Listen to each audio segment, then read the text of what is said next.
আসসালামু আলাইকুম। এই যে লোকটিকে দেখতেছেন ভাইরাল লোক, ইনি ওখানে ওয়াজ করবে। কি ওয়াজ করে একটু শোনেন। ভাইজান গভীর মনোযোগ যদি বলেন জালাল শাহ মোহাম্মদ রাসূলুল্লাহ ধর্ম কিভাবে জানতে চাই আইও এই শ্যামবাগ মতিনগঞ্জ ফজলিগঞ্জ কেশরবাগগঞ্জ এদিকে যত গ্রাম আছে বাস বাস বাড়ির আঙ্গিনাতে ফুলের বাগান আছে।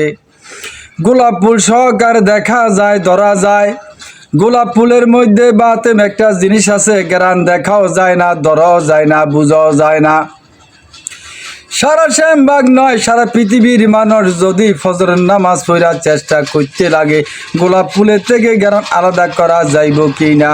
বায়ু আল্লাহ নৈরাকার মদিনার কামলিওয়ালা সহকার মরণ পর্যন্ত যদি চেষ্টা করে গোলাপ ফুলের থেকে জ্ঞান আলাদা করা যায় না। লাইলা ইল্লাল্লাহর মধ্যে মুহাম্মদুন নাই, মোহাম্মদ রাসূলুল্লাহর মধ্যে আমার আল্লাহ আছে।